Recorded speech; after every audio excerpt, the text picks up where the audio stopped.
নমস্কার বন্ধুরা, শুভ সকাল সবাইকে। আজকে একটা জিনিস দেখাবো। দেখো, এই যে গাছটা কিনে এনেছিলাম, দেখো কত সুন্দর ফুল ফুটেছে, হলুদ ফুল। এটা হচ্ছে রাসমণি জবা। তো এই যে বিছানা গুছিয়ে নিয়েছি। তো এবার সকালের চাটা খেয়ে নেব। চা হয়ে গেছে।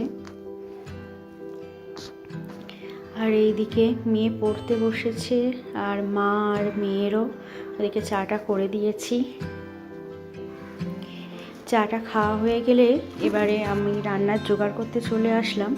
এটা দেখো, এটা সকালেই ভিজিয়েছিলাম আমন্ড আর কিছু কাজু। এটা ভিজিয়ে রেখেছিলাম হালকা গরম জলে। আর পেঁয়াজগুলো কেটে নিয়ে ভেজে নিচ্ছি।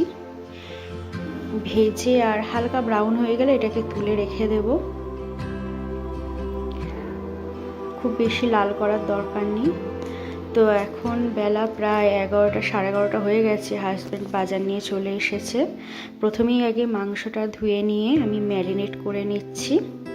এর মধ্যে হলুদ গুঁড়ো, কাশ্মীরি লঙ্কার গুঁড়ো আর আদা রসুন পেস্ট দিচ্ছি, আর একটু গরম মশলা, আর অন্য কিছু দিচ্ছি না। আর শেষে একটু টক দই দিয়ে এটাকে বেশ কিছুক্ষণের জন্য ম্যারিনেট করে রাখবো। ম্যারিনেট করে রেখে দিলাম। এবারে কড়াইতে তেল গরম করে এর মধ্যে হচ্ছে কি আমি দারচিনি, তেজপাতা আর হচ্ছে গোলমরিচ ফোড়ন দিয়েছি। আর ম্যারিনেট করা মাংসগুলোকে একটু আগে ভেজে নেব হালকা করে, যতক্ষণ না কালার চেঞ্জ হয়ে আসছে। বেশ ভালোভাবে ভাজা হয়ে গেলে এবার এর মধ্যে ওই ভাজা পেঁয়াজ আর কাজু আমন্ডের যে পেস্ট করে রেখেছিলাম সেটা দিয়ে দিচ্ছি। এখন এটা দিয়েই এখন ভালোভাবে একটু কষিয়ে নেব। তো এটা অ্যাকচুয়ালি চিকেন কোরমা, কিন্তু চিকেন কোরমার ভেতরে আলু তো যায় না, সেই জন্য আমি এর নাম দিয়েছি চিকেন কোরমা কারি। এর মধ্যে ফ্রেশ ক্রিমও যায়, কিন্তু আমি ক্রিমটাও অ্যাড করিনি এর সঙ্গে, যেহেতু আলু দিয়েছি। তো ভাত দিয়ে খাওয়া হবে। তো এর মধ্যে যেরকম সাধারণ মশলা, মৌরি গুঁড়ো দিয়ে দিচ্ছি, একটু জিরে গুঁড়ো, ধনে গুঁড়ো আর গরম মশলার গুঁড়ো দিয়ে দিলাম।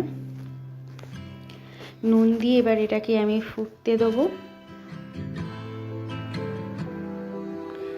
আমার তো প্রায় রান্না হয়ে এসেছে। চিনি আর কাঁচা লঙ্কা, ধনে পাতা দিয়ে আমি এটাকে জাস্ট ঢাকা দিয়ে রাখবো। রান্না কমপ্লিট হয়ে গেছে। এই যে দেখো, আমরা এখন লাঞ্চ করতে বসে পড়েছি। হাজব্যান্ডকে দিয়ে দিচ্ছি। এখন সবাই একসঙ্গে খেতে বসেছি। রবিবার করেই একসাথে খাওয়া হয়, আর অন্য দিনগুলো তো একসাথে খাওয়াই হয় না। বেশ ভালোই হয়েছিল খেতে। তো খুব একটু মিষ্টি মিষ্টি, হালকা হালকা, ভালোই লাগছিল, একটু অন্যরকম টেস্ট। আজকে এই পর্যন্ত।